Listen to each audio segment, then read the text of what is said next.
à tous, bienvenue dans le live TV Finance. J'espère que vous êtes en forme, que vous avez passé un très bon week-end du 14 juillet et que vous êtes prêts à entamer une nouvelle semaine. En ce lundi 15 juillet, quel est le sommaire de l'émission? Eh bien regardez, dans l'entreprise du jour, Florent de Gantès va venir nous présenter Ali, l'application qui propose des services de coaching de carrière professionnelle pour être accompagné après avoir quitté un emploi.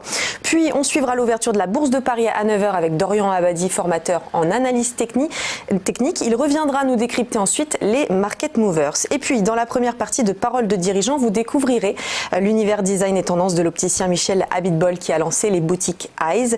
Et puis enfin, autre univers, autre secteur, celui de la maroquinerie de luxe avec Joaquin Echeverria qui viendra nous présenter sa marque Aicea, inspirée de la culture basque. Mais avant, on regarde un petit peu les dernières actualités. On commence avec une déclaration commune publiée hier dans laquelle la France, le Royaume-Uni et l'Allemagne appellent à la désescalade des tensions et une reprise du dialogue entre l'Iran et les États-Unis.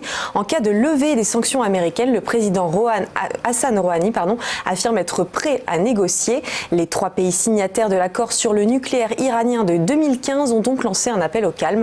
Nos trois pays sont profondément troublés par les attaques auxquelles nous avons assisté dans le Golfe Persique et au-delà, ainsi que par la détérioration de la sécurité dans la région. Nous pensons que le moment est venu d'agir de façon responsable et de rechercher les moyens d'arrêter l'escalade des tensions et de reprendre le dialogue. Si vous avez suivi le traditionnel défilé du 14 juillet hier matin, vous avez pu entendre en préambule le message du président Emmanuel Macron. Un message sous le signe de l'Europe, à l'image des 10 pays membres de l'Initiative européenne d'intervention, l'IEI, avec la France, l'Allemagne, la Belgique, le Danemark, l'Espagne, l'Estonie, la Finlande, les Pays-Bas, le Portugal et le Royaume-Uni qui ont ouvert le défilé militaire, réunis sous le mot d'ordre « Agir ensemble ». Jamais depuis la fin de la Seconde Guerre mondiale, l'Europe n'a été aussi nécessaire. La construction d'une Europe de la défense en lien avec l'Alliance Atlantique dont nous fêtons les 70 ans est pour la France une priorité, a déclaré le président français. Enfin, 5 milliards de dollars, c'est le montant de l'amende qu'a donné le régulateur du commerce américain cette semaine pour condamner Facebook, accusé de violer ses engagements en matière de protection de la vie privée de ses utilisateurs. Un montant record contre une entreprise technologique représentant 9% de son chiffre d'affaires en 2018. Alors si la décision doit encore recevoir l'aval du ministère de la Justice, celui-ci suit en général les recommandations de l'autorité fédérale.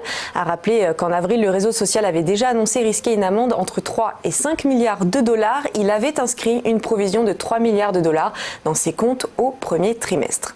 On fait un petit point sur la Bourse de Paris avec le CAC 40 qui a fini en hausse vendredi soir, plus 0,38% à 5 572,86 points.